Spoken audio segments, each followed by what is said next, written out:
తల్లి ఒడి ఎలాంటిదో చెప్పే ప్రయత్నం చేశా.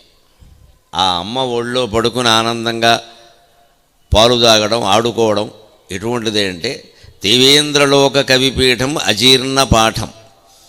దేవేంద్రలోకానికి పిలిచి అక్కడ కవిగా నిన్ను పెడతామండి అని పీఠం ఇచ్చిన అది అమ్మ ఒడి ముందు అజీర్ణమైన పాఠం, అర్థం కాని పాఠం లాంటిది. మనకు అక్కర్లేదు, ఇదే నయం. ఎందుకంటే మళ్ళీ ఆయన ఎవరో తీసి మన పెడతారు అక్కడ. రేపొద్దున ఇంకోడెవడో గొప్ప కవిత్వం చెప్పేవాడు దొరకగానే మన దాగేస్తారు. ఇప్పుడు సంతోషించామనుకోండి, అప్పుడు బాధపడాలిగా. ఇప్పుడు పదవి వచ్చిందని ఆనందిస్తారు. రేపొద్దున ఆ పదవి ఇంకోళ్ళకి ఇస్తారంటే వెంటనే బాధ కలిగిందిగా. అంచేత ముందే కనుక ఆ పదవిని మనం తిరస్కరించగలిగితే వచ్చేది లేదు, పోయేది లేదు, హాయిగా ఉంటాం. అలాగే ప్రేమ, ఆత్మీయత, అనుబంధము, ప్రేమ ముందు ఏ పీఠమైనా దిగదుడుపు కింద లెక్క. దేవేంద్రలోక కవి పీఠమైనా అది అర్థం కాని పాఠం. సౌవర్ణ వర్ణమణి పీఠం అతయిల జాటం. పూర్తిగా బంగారంతో ఓ సింహాసనం తయారు చేసి అందులో ఇంకా అందంగా నవరత్నాలు, వజ్రాలు, వేడూరిజాలు, మాణిక్యాలు, పుష్యరాగాలు, ఇంద్రనీలమణులు మొదలైనవన్నీ పొదిగినా సరే అది కూడా తల్లి ఒడి ముందు, తల్లి ప్రేమ ముందు ఎలాంటిదంటే అతయిల జాటం. నూనె రాయని జుట్టు లాంటిది. నూనె రాస్తే జుట్టుకు చాలా మెరుపు వస్తుంది. అంతేకాదు నూనె రాయడం వల్ల జుట్టు చిరకాలం ఊడిపోకుండా ఉంటుంది. కొబ్బరి నూనె రాయడం వల్ల చల్లగా ఉంటుంది తలకి, అందువల్ల మెదడు బాగా పనిచేస్తుంది. ప్రతిరోజు ఖచ్చితంగా స్త్రీ పురుష భేదం లేకుండా తలకి కొబ్బరి నూనె రాసుకోవాలి. లేకపోతే అతయిల జాటం, నూనె రాయని జుట్టు పీచు పీచులో ఉంటుంది. ఆ నూనె రాయకపోవడం వల్ల ఇప్పుడు జుట్టుకు అనేక రకాల ఇబ్బందులు వస్తున్నాయి. దాంతో మళ్ళీ ఏవో క్రిములు అన్నీ రకరకాలు వస్తున్నాయి. పూర్వం అందరూ కొబ్బరి నూనె రాసుకునేవారు హాయిగా, ఏమీ ఇబ్బంది లేదు, హాయిగా ఇంతంత పొడుగు జడలు ఉండేవి ఎవరికి చూసినా సరే. మగవాళ్ళ జుట్టు కూడా చాలా అందంగా ఉండేది. ఎప్పుడో వయస్సు మీరిన తర్వాత తప్ప నెరిసేది కాదు. కొబ్బరి నూనెలో అంత గొప్పతనం ఉంది, మనకి తేలిగ్గా దొరికే వ్యవహారం. ఆ జుట్టు నూనె రాయకపోతే ఎలా ఉంటుందో ఆత్మీయత లేనటువంటి సింహాసన పీఠాలు కూడా అలాగే ఉంటాయి. సౌవర్ణ వర్ణమణి పీఠం అతయిల జాటం. అంచేత అమ్మ చిత్తే నిరస్య, నా మనస్సులో వాటిని అన్నింటినీ నిరసించి సతతం ప్రతిమాన శూన్యం. ప్రతిమాన శూన్యం అంటే పోల్చడానికి వీలు లేనిది, సాటి లేనిది లేని తవ అంక మృదుపీఠం అలంకరిష్యే. నీ ఒడిలో నన్ను పడుకోబెట్టుకోమ్మా చాలు, ఇంక లోకంలో పీఠాలేవి అక్కర్లేదు అని మాతృప్రార్థన చేశాం. మాతృప్రార్థన అంటే జగన్మాతృ ప్రార్థన. అంతిమంగా ఎవరైనా సరే మానవ జీవితం వల్ల పొందగలిగింది ఏమిటి అంటే అమ్మవారి ఒళ్ళో చేరిపోవడమే, అంతకంటే ఇలా. ఈ జీవుడు వెళ్ళి పరమాత్మలో లీనం కావాలి. భీష్మ పితామహుడి ప్రయత్నం కూడా అదే. దానికి ఆయన పుట్టుక నుంచి 257 సంవత్సరాలు ఘర్షణ పడ్డాడు. ఆయన బతికిన కాలం 257 సంవత్సరాలు అంటారు. భారతం మీద పరిశోధన చేసిన వాళ్ళు చాలామంది చెప్పిన లెక్క అది. అన్ని సంవత్సరాలు ఘర్షణ పడ్డాడు. ఆ మాటకు వస్తే ఈ ఘర్షణ ఆయన పుట్టుకతో మొదలవ్వలేదు, జన్మాంతరం నుంచి మొదలైంది. జన్మాంతరంలో ఆయన అష్టవసువులలో ఒకడు. ఈ సృష్టి మొత్తం నడిపించడానికి 33 మంది మంత్రివర్గం ఉన్నారు. ఒక రాష్ట్ర పరిపాలనకి, కేంద్ర పరిపాలనకి మంత్రివర్గం ఉన్నట్టే సృష్టి మొత్తం నడిపించడానికి లలితా పరా భట్టారిక ఆవిడ ప్రధానమంత్రిగా ఉంటే మంత్రివర్గంలో 33 మంది ఉంటారు. అందుకే 33 మంది దేవతలు. 33 మంది, 3 కోట్లు 33 మంది ఎక్కడా లేరు. కోటి అంటే సమూహం. 33 మంది ఉండే ఒక సమూహము అని చెబితే కోటిని కోట్లు అనుకుని పెంచేసుకున్నారు. అంతమంది ఎవరు లేరు, కేవలం 33 మంది. వాళ్ళు కూడా లెక్క ఉంది, ద్వాదశ ఆదిత్యులు. అదితికి పుట్టిన వాళ్ళు విష్ణుమూర్తి సహా, ఇంద్రుడు సహా 12 మంది. ఏకాదశ రుద్రులు శివుడితో సహా కైలాసంలో ఉండేవాళ్ళు 11. ఆయన అంశకి సంబంధించిన వాళ్ళు 11 మంది. 12, 11, 23. ఆ తర్వాత అష్టవసువులు 8 మంది. ఆ అష్టవసువులలో ఒకడు భీష్ముడు. తర్వాత ఆయన భీష్ముడుగా పుట్టాడు. ఇంకొక 2 అశ్వినీ దేవతలు, వాళ్ళ వల్లే నకుల సహదేవులు పుట్టారు. ఈ 12, 11, 23 అష్టవసువులు 8 కలిపితే 31, అశ్వినీ దేవతలు ఇద్దరిని కలిపితే 33. ఇదే దేవతల సంఖ్య. త్రయస్త్రింశత్ కోటి అంటారు. కోటి అంటే సమూహం, 33 కోట్లు కాదు. అంతమంది ఉంటే ఆలోకాలు పట్టవు. వీళ్ళందరికీ ఆధార్ కార్డులు, పాన్ కార్డులు, గ్యాస్ కార్డులు ఎవడ పడతాడు? ఇదంతా అది కుదిరే పని కాదు. ఊరికే అది లోకంలో ప్రచారంలో ఉంది, కానీ రాష్ట్ర పరిపాలనకే 30-40 మంది ఉంటున్నారు, కేంద్ర పరిపాలనకి 30-40 మంది ఉన్నారు. మొత్తం అనంతకోటి బ్రహ్మాండాన్ని పరిపాలించాలంటే 33 మంది ఉండొద్దా? చాలా తక్కువ సంఖ్య నిజానికి. అందులో క్యాబినెట్ ఎవరో, స్టేట్ ఎవరో, డిప్యూటీ ఎవరో, పోర్ట్ఫోలియో లేని మంత్రి ఎవరో తెలుసుకోవాలి, కానీ ఉన్నది 33 మంది. ఇందులో అష్టవసువుల్లో ఒకడు ప్రభాసుడు. ఆయన పేరు ప్రభాసుడు. భీష్ముడు పూర్వజన్మలో ఆయన పేరు ప్రభాసుడు. ఆయన తన అన్నలతో సహా వశిష్ఠ మహర్షి ఆశ్రమానికి వెళ్ళాడు. ఆయన ఆతిథ్యం ఇచ్చాడు. మహర్షులు ఆతిథ్యం ఇవ్వడానికి వాళ్ళ దగ్గర ఏమి ఉండదు, ఏమిస్తారు? కానీ వాళ్ళు సంకల్ప సిద్ధులు. మనస్సులో అనుకుంటే జరుగుతుంది. తపస్సు అంటే అది. మనస్సులో అనుకుంటే మీకు అది ఆశ్చర్యం ఏమీ లేదు. ఒక 3-4 ఏళ్లలో మనస్సులో అనుకుంటే జరిగేటువంటి టెక్నాలజీని మీరు చూడబోతున్నారు ఇక్కడ. ఆర్టిఫిషియల్ ఇంటెలిజెన్స్ ద్వారా సాంకేతికమైన విప్లవం రాబోతోంది లోకంలో. సరే, అది సార్థకం అవుతుందా, అనర్థకం అవుతుందా? ఇప్పుడు అన్నీ ఏమవుతున్నాయో అదే అవుతుంది. కారు నడిపేవాడు మనస్సులో ఇది రైట్ వెళ్ళాలంటే రైట్ ఎడుతుంది, లెఫ్ట్ వెళ్ళాలంటే లెఫ్ట్ ఎడుతుంది, ఆగిపోమంటే ఆగిపోతుంది. No steering is needed, no యంత్రం is any machine is not needed. రాబోతున్నాయి త్వరలో, ఏం ఆశ్చర్యం లేదు. అరచేతిలో వైకుంఠమా, అరచేతిలో శ్మశానమా అనేది నీ సంకల్పాన్ని బట్టి ఉంటుంది. మనం మనస్సులో సంకల్పించినంత మాత్రాన కారు వెళ్ళడం బాగానే ఉంటుంది. వీడు మనస్సులో పొరపాటున యాక్సిడెంట్ అయితే అనడానికి అయిపోతుంది అక్కడ. ఇప్పుడు మనస్సును ఎవరిని నిగ్రహించగలడు? అంచేది కొన్ని కోట్ల యంత్రాలు కనిపెట్టినా సరే నీ మనస్సును నువ్వు నిగ్రహించుకునే వరకు సృష్టిలో ఎవడూ నిన్ను బాగు చేయలేడు. అది మనం గ్రహించుకోవాలి. ఈ టెక్నాలజీ సాంకేతికత ఎంత పెరిగినా సరే, ఎంత ప్రమోదం ఉందో అంత ప్రమాదం కూడా ఉంది. ఇప్పటికే స్మార్ట్ ఫోన్ల ద్వారా చూస్తున్నాం మనం. పిల్లలకి చదువు పేరు మీద ట్యాబులు ఇచ్చారు. వాళ్ళు ఏం చూస్తున్నారో అందరికీ తెలుసు. మళ్ళీ ఇబ్బంది పడుతున్నారు. కరోనాలో ఏదో అవసరమై ఇచ్చారు, అక్కడి నుంచి అవి వాళ్ళు వదలట్లేదు. నేను వదిలినా నన్ను వదలట్లేదని సామెత. వీళ్ళు వదిలినా వాళ్ళని అది వదలట్లేదు, ఓ జబ్బు కింద వస్తుంది. ఇవి ఉన్నాయి. ఇవన్నీ తపశ్శక్తికి పూర్వం. ఇప్పుడు దీన్ని యంత్రశక్తి ద్వారా సాధించారు. ద్వాపర యుగంలో తంత్రశక్తి అంటే యజ్ఞం ద్వారా సాధించారు. త్రేతాయుగంలో కృతయుగంలో తపశ్శక్తి ద్వారా సాధించారు. అటువంటి తపశ్శక్తి వశిష్ఠ మహర్షి దగ్గర ఉంది. అందుకే ఆయన దగ్గర కామధేనువు చేరింది. ఎవరన్నా ఇంటికి వస్తే ఆయన కామధేనువుకు నమస్కారం చేసి 16 మందికి మొత్తం అల్పాహారం, మొత్తం ఉల్లి వెల్లుల్లి మసాలా ఉండద్దు, అందరూ బ్రాహ్మణులే కాబట్టి కానీ ఇచ్చే అంటే మొత్తం అంతా వచ్చేస్తాయి, అంత వరుసగా వచ్చేస్తాయి. అంతేకాదు వడ్డించేవాళ్ళు కూడా వస్తారు. క్యాటరింగ్ స్టాఫ్ కూడా వాళ్ళదే. విశ్వామిత్రుడికి అలాగే విందు చేశాడు వశిష్ఠుడు. కొన్ని 100 మందితో వస్తే భరద్వాజ మహర్షి భరతుడికి 500 మంది సైన్యంతో వస్తే విందు చేశాడు. 108 పదార్థాలు పెట్టాడు భరద్వాజుడు విందులో. అందుకే ఇప్పటికీ ఎవరైనా గొప్ప విందు చేస్తే భరద్వాజ విందు అంటారు. 108 పదార్థాలు పెట్టాడు. ఇవన్నీ తపశ్శక్తి ద్వారా జరుగుతాయి.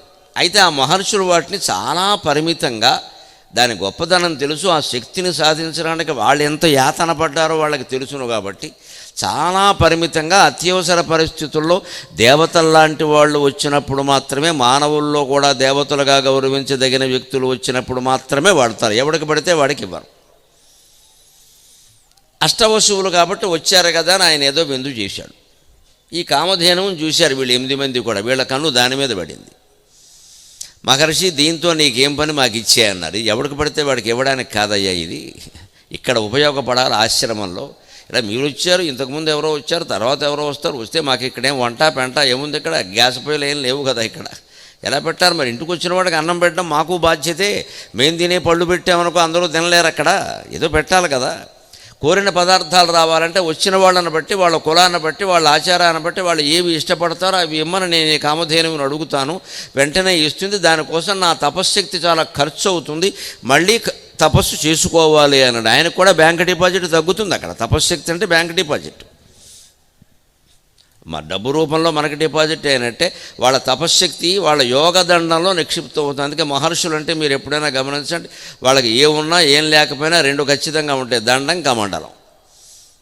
కమండలం ఒకటి ఉంటుంది, అందులో నీళ్లు ఉంటాయి. దండం ఉంటుంది, యోగదండం. ఈ చంక కింద పెట్టుకుంటారు, చెయ్యి కింద బోటు కాదు, అది ఛార్జింగ్ బ్యాటరీ. మొత్తం ఈ తపశ్శక్తి అంతా అందులో నిలవ ఉంటుంది. అందుకే విశ్వామిత్రుడు యుద్ధం ప్రకటిస్తే కామధేను ఇవ్వలేదని వశిష్ఠుడు ఏం చెయ్యాల, ఆ యోగదండం అక్కడ పెట్టాడు, నువ్వు చూసుకో అన్నాడు. మొత్తం వచ్చిన అస్త్రాలన్నీ దానికి తగలడం, మాడిమసేపోవడం అంతే. అది దాటి వశిష్ఠుని దగ్గరికి రాలేదు. అది భారతీయ మహర్షుల తపశ్శక్తి. కలియుగంలో కూడా దాన్ని సాధించవచ్చు. దాన్ని చేయాల్సిన సాధన ఏమిటంటే ముందు నోరు మూసుకోవాలి, ఇంట్లో ఎక్కువ మాట్లాడద్దు. అసలు 24 గంటల్లో ఒక 14 గంటలు నోరు మూసుకోవాలి, 10 గంటలే అంతే. అది కూడా పడుకుంటాం కాబట్టి గొడవలేదు. మనకు ఎందుకు తపశ్శక్తి రాదు అంటే వాగడమే. ఎంత వాగుతారో తెలియదు, ఎందుకు వాగుతారో తెలియదు. ముందు మాట ఆగిపోవాలి. అసలు పనులు కూడా వీలైనంత తగ్గించుకోవాలి. 25 ఏళ్ల వాడుకో 30 ఏళ్ల వాడుకో పనులు ఉంటాయి. 70 ఏళ్ళు దాటాక ఏముంటాయండి పనులు? రామకృష్ణ అనడం తప్ప. తగ్గించుకోవాలి. అందుకే రామకోటని పెట్టారు. పనులు తగ్గించుకోవాలి, మాటలు తగ్గించుకోవాలి, క్రమంగా ఆలోచన కూడా తగ్గించుకోవాలి. ఏం ఆలోచిస్తావు? ఎప్పుడు మనకు వచ్చే ఆలోచనను ఎవరైనా గమనించండి. అవసరమైతే కాగితం మీద రాయండి. అది గతమేనా అవుతుంది, భవిష్యత్తు అయినా అవుతుంది, వర్తమానం ఏముండదు అందులో. ఇప్పుడు ప్రవచనం జరుగుతుంది, ప్రవచనం మీరు వింటారు, ఇంకేం ఆలోచిస్తారు? ప్రవచనం గురించి ఆలోచించేది లేదు. ఇక్కడ వినడమే. మీరు ఆలోచించడం మొదలెట్టారంటే 10 వాక్యాలు వెళ్ళిపోతాయి, 2 పద్యాలు వెళ్ళిపోతాయి. వర్తమానం మీద దృష్టి పెడితే మన ఆలోచన ఏమి ఉండదండి, వర్తమానమే ఉంటుంది. మనం ఎప్పుడు ఆలోచించినా సరే ఆలోచన ఏమిటో గమనించడం. అది గతమేనా అయి ఉంటుంది. అప్పుడు అలా జరిగింది ఏమిటి? అనపర్తిలో కోళ్ళ ఫారం పెట్టకుండా ఉంటే బాగుండేది కదా, ఇప్పుడు ఏదో నష్టాలు వస్తున్నాడు. పెట్టమని కూడా చెప్పండి, నీకు కోడి చెప్పిందే, నువ్వు పెట్టేసావు. ఇప్పుడు మంచం కోళ్ళ ఫారం అయింది, ఇది కోళ్ళ ఫారం పోయి అంతే. ఏం చేస్తాం? పరువు కోసం నడుపుకుంటున్నారు. నమశివాయ. బాగుండదు, మూసేస్తే ఊళ్ళో పరువు పోతుంది. లాభాలు వస్తే వస్తాయి అంతే. మరి పెంతే ఇంక అనుకుంటే ఉపయోగం ఏమిటి? ఇంకా అయిపోయిందిగా. లేదు అమ్మేసిన వాళ్ళు అమ్మేసాము, అప్పుడు కనుక అమ్మకుండా ఉంటే ఇయ్య బాబోయ్ అంటాడు. అమ్మేసావు కదా, అయిపోయింది, ఎందుకు వచ్చిన గొడవ ఇది? ఏది మళ్ళీ రాదు. లేదు ఇంకో ఆలోచన భవిష్యత్తు, రేపు ఏమవుతుందో రేపు. అంతవరకు మనం ఉంటామా? పిచ్చి ఆలోచన. రేపు ఉండవేమో. తెల్లారితే ఎవరికైనా గ్యారంటీ ఉందా? ఎన్ని రోడ్డు ప్రమాదాలు జరుగుతున్నాయి, ఎంతమంది హార్ట్ అటాక్తో పోతున్నారు. తెల్లారగట్ట 3ంటికి లేచి బాత్రూంలోకి వెళ్ళిన వాళ్ళు భార్య పక్క మంచం మీద ఉందంటే బాత్రూంలో కుప్పకూలిపోతున్నారు. మళ్ళీ తలుపు కొట్టి బదలు కొట్టి తీయాల్సి వస్తుంది మనుషుల్ని. ఏం చెప్తారు కలియుగంలో? అంచేది భవిష్యత్తు గురించి మనం ఆలోచించే ఉపయోగమే లేదు, అది రాదు. గతం వచ్చిన ఉపయోగం లేదు, మనం మార్చలేము. దేని గురించి ఆలోచించాలి? ఇంకా భగవంతుడి గురించి తప్ప. నేనెవరనే ఆలోచన తప్ప మరి ఏ ఆలోచన వచ్చినా అనర్థదాయకమే. అది రమణ మహర్షి మాట. ఆలోచించదలుచుకుంటే ఇది ఆలోచించవయ్యా, ఎంతకీ తెగని ఆలోచన, ఇది నీ జీవితానికి సరిపోతుందని చెప్పాడు. ఆలోచించలేకుండా ఉండలేకపోతున్నావు అంటే ఉండలేకపోతున్నావు కదా, ఓ పని చేయి. నేను ఎవరైనా ఆలోచించి ఇంకేం వద్దానండి. అన్నింటిలోకి గొప్ప మంత్రం ఏదండి? నమశివాయ, నమో నారాయణాయ, శ్రీమాత్రే నమః, ఓం నమో భగవతే వాసుదేవ. ఏది మంత్రం? ఇవి 2 గొప్ప మంత్రం చెప్పనా? నేనెవరో అనేది గొప్ప మంత్రం అని చెప్పాడు. అదే ఆలోచించమన్నాడు. నీకు నువ్వు తెలియనప్పుడు ఎంతమంది దేవతలు తెలిసినా ఉపయోగమే లేదు ఇక్కడ. భీష్ముడు గొప్ప బ్రహ్మచర్యాన్ని పాటించాడు, త్యాగాలు చేశాడు. అయినా ఆయన పడినన్ని కష్టాలు భారతంలో మరో పాత్ర పడలేదు. చూస్తారు ఈవేళ మీరు.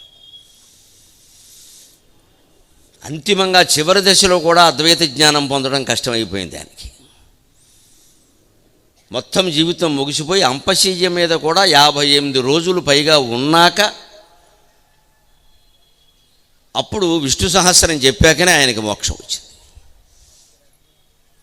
అంత యాతన పడ్డాడు. 257 సంవత్సరాలు బ్రహ్మచర్యం పాటించి తోడు నీడ లేకుండా, అక్క చెల్లి లేకుండా, తల్లి తండ్రి తోడు లేకుండా అలా బతికి ఈ వెధవలు చేసే పనులు, ఈ దుర్యోధనాదులు చేసే పనులన్నీ తట్టుకుని వాళ్ళు తిట్టే తిట్లన్నీ పడి, వాళ్ళు ఎంత అవమానించినా పడి వాళ్ళ కోసం యుద్ధం కూడా చేసి 10 రోజులు ఇంత యాతన పడినా భగవంతుడు అవతరించిన యుగంలో కూడా ఆ భగవంతుడు ఆయన్ని అనుగ్రహించలేదు. పడు, నువ్వు చేసావు, పడాలని ఊరుకున్నాడు అంతే.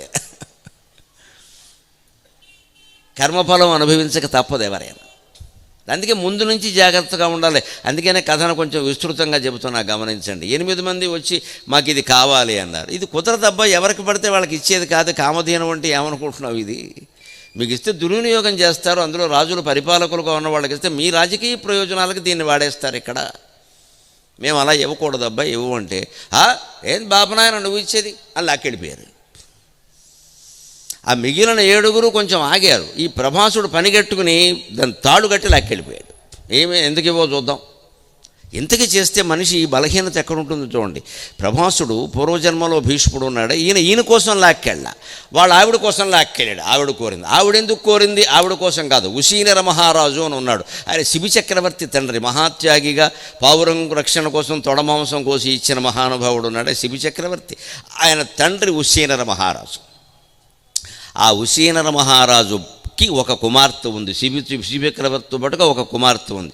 ఆ కుమార్తెకి ఈ ప్రభాసుని భార్యకి స్నేహం. వీళ్ళు రోజు వాట్సాప్, ఫేస్బుక్, ఇన్స్టాగ్రామును రోజు ఇదే పని. దాంట్లో ఆవిడికి ఈవిడ చెప్పింది, మా ఆయన రేపు వశిష్ఠాశ్రమానికి ఎడుతున్నారని. అనవసరపు సమాచారాలు ఎవరికి చెప్పకూడదు. నేను ఎవడు అడిగాడు? ఆ అమ్మాయి కోరి, వశిష్ఠుని దగ్గర కామధేను ఉంది, అది పట్టుకురా. ఇది తోచనమ్మ తోడుకోళ్ళ పుట్టింటికి వెళ్ళింది పని లేకుండానే. ఈడికి నీ గొడవ. ఆవిడెవరో ఉసీనర మహారాజు కూతురు కోరడం ఏంటి? ఆ కూతురు ఈయన భార్యకి స్నేహితురాలు కావడం ఏంటి? ఈయన భార్య ఈయన గిల్లడం ఏంటి? ఈయన వెళ్ళి వశిష్ఠ మహర్షి ధేనువులు లాక్కురావడం ఏంటండి? ఎటువంటి పనులు ఇవి? తిక్క పనులు అంటారు వీటిని. పోనీ నీ కోసం చేసావా? నీకేదైనా ప్రయోజనం ఉందా? నువ్వు పాలించే రాజ్యం కోసం చేసావా? ప్రజల కోసం ఏమీ లేదయ్యా. ఆ భార్య ఏమైనా పోనీ తన కోసం అడిగిందా? తన స్నేహితురాల కోసం అడిగింది. ఎందుకు బంక పూసుకుంటామంటే మనకు అర్థం కాదు. మనకి ఇష్టం లేదు, మనకు ఓపిక లేదు, మనకి డబ్బు ఖర్చు. ఎవరి కోసమో పనులు నెత్తి మీద పెట్టుకుంటాం. నా వల్ల కాదని చెప్పేయాలి. కలియుగంలో సుఖంగా బతకాలంటే ఎస్ అనడం కాదమ్మా, నో అనడం బాగా తెలియాలి. అప్పుడు సుఖంగా బతుకుతాం ఖచ్చితంగా. చాలా వాటికి నో అని చెప్పాలంటే కుదరదు, వీలు కాదు, నా జోలికి రాకండి, అప్పుడు సుఖంగా ఉంటాం. మనకందరికీ పెద్ద బలహీనత ఏంటంటే నో అని దేనికి ఏమన్నా అనుకుంటారేమో, మనం ఊళ్ళో పెద్దవాళ్ళం కదా, మనం కాకపోతే ఇంకోటి చేసుకుంటాడు బోల్డింగా, నీకు ఎందుకే గొడవ, నీ వల్ల కాంతి చెప్పరాదా? వాడి కోసం వాడి పనులు ఎత్తి మీద పెట్టుకుని ఖర్చు పెట్టేసి తిరిగేసి చివరికి వాడు మళ్ళీ మనకి ప్రత్యుపకారం చేయకపోతే ఎంత చేసాము మనకి ఏం చేయాలి? నిన్నెవడు ఆశించమని చెప్పాడు? ఉపకారం చేసి మర్చిపోవాలి, ఆశించడం ఏంటి? ఇది ఈ ఉపకారాలు ప్రత్యుపకారాలు రాగద్వేషాల్లో పడిపోతున్నామే. అలాగే మొదలైంది భీష్ముడి కథ. ఆవిడేదో కోరింది, ఈయన లాక్కొచ్చాడు. వెంటనే వశిష్ఠ మహర్షి శాపం ఇచ్చాడు, దుర్మార్గులారా, ఏమనుకుంటున్నారా తపశ్శక్తి అంటే? 8 మంది పుట్టండి మానవులై. కలియుగంలో పరిస్థితులు ఎలా ఉంటాయో తెలియదు. రోజుకో రకంగా ధరలు పెరిగిపోతాయి, అన్నీ కల్తీ అనుభవించండి సన్నాసులారా అన్నాడు. మానవులై పుట్టండి. అందులో 8వ వాడిని ఏమన్నాడంటే, పుట్టి శపించగానే కోపం బాధ కలుగుతుంది, కాళ్ళ మీద పడ్డారు. మరి ముందే ఏడవచ్చు కదా. శాపం ఇవ్వగానే కాళ్ళ మీద పడ్డారు. మహర్షి తప్పైపోయింది, శపించాను. మరి ఆయన శపిస్తాడని తెలియదా? ఆయన కూర్చుని ముక్కుపడం పీల్చుకుంటూ కూర్చుంటాడు ఆయన ఎంత జరిగాక. మరి ఆ ధేనువుని రక్షించే బాధ్యత ఆయన మీద ఉంది కదా. పడగానే మళ్ళీ మహర్షులు ఎలా ఉంటారు అంటే, వజ్రాదపి కఠోరాణి మృదువుని కుసుమాదపి. ఉత్తరరామచరిత్రలో భవభూతి చెబుతాడు మహానుభావుల యొక్క మనస్సులు ఎలా ఉంటాయో. పెద్దవాళ్ళు జ్ఞానులు లేని వాళ్ళు ఎప్పుడైనా కోప్పడితే ఒక్క నిమిషం మాట్లాడకుండా ఉంటే వాళ్ళు మంచులో చల్లగా అయిపోతారు. వెంటనే ఆ మాట్లాడకూడదు, మనం మాట్లాడితే శపిస్తారు. అసలు ఎదిరించకూడదు, వద్దు. ఇంకా ఇంట్లో పెద్దవాళ్ళు, బయట పెద్దవాళ్ళు, జ్ఞానులు, కాస్త మంచివాళ్ళు, సత్యవాక్యం మాట్లాడేవాళ్ళు, వీళ్ళు మహానుభావులు, వీళ్ళ దగ్గర ఏదో శక్తి ఉందిరా అన్నప్పుడు నోరు మూసేసుకోవాలి. వాళ్ళ దగ్గర తిట్టినా సరే అది మనకి దీవెనే, మన ఎదురు తిరగద్దు. ఆ శక్తి ఉంది, అందుకని వీళ్ళు పడిపోయారు వెంటనే. ఆయన వజ్రాదపి కఠోరాణి మృదువుని కుసుమాదపి లోకోత్తరాణం చేతాంసి కోహి విజ్ఞాతుమర్హసి అంటాడు భవభూతి ఉత్తరరామచరిత్రలో. మహానుభావుల మనస్సులు, లోకాతీతులైన వ్యక్తులు, వశిష్ఠాది మహర్షుల యొక్క మనస్సులు ఎలా ఉంటాయంటే, ఒక్కోసారి వజ్రంలా కఠోరంగా మాట్లాడతారు వాళ్ళు, వెంటనే పువ్వులా సుకుమారంగా అయిపోతారు. ఒక్క క్షణం ఆగలేవా? అప్పుడే లేచి ఎదిరించాలా? వాళ్ళ కరుణ పొందగలుగుతాం కదా. వెంటనే కరిగిపోయాడు మనిషి. ఏమిటయ్యా ఇలా కాళ్ళ మీద పడుతున్నారు, ఎందుకు చేశారా పిచ్చి పని అన్నాడు. ఏమోనండి, మా కర్మ అలా అనిపించింది, మమ్మల్ని క్షమించండి అంటే ఆయన అన్నాడు, ఎక్కడ కర్మఫలం ఎంత మాత్రం ఎవరికి మీరు అపకారం ఏ దశలో ఎప్పుడు చేశారో అంత మాత్రం ఆ రకంగానే అనుభవించి తీరాలయ్యా, ఎవరేం చేయలేరు. కాకపోతే నా చేతిలో ఒక శక్తి ఉంది కాబట్టి నేను సవరించగలను. ఈ మొదటి 7 వాళ్ళు అడిగారు కానీ దాన్ని లాక్కెళ్ళలేదు బలవంతంగా. అందుకని వీళ్ళు మానవులై పుట్టి వెంటనే మళ్ళీ విముక్తి పొంది చిన్నప్పుడే చనిపోయి స్వర్గానికి చేరుకుని వసులోకంలో ఉంటారు. ప్రభాసుడా, నువ్వు మాత్రం బలవంతంగా నా ధేనువు కన్నీళ్లు పెట్టుకుని తండ్రి అని నా గురించి ఏడుస్తున్నా సరే బలవంతంగా ఈడ్చుకెళ్ళావు. అందుకని నువ్వు దీర్ఘకాలం జీవిస్తావు, దీర్ఘకాలం ఇబ్బందులే పడతావు అని శపించాడు వశిష్ఠ మహర్షి. అది భీష్ముని పూర్వజ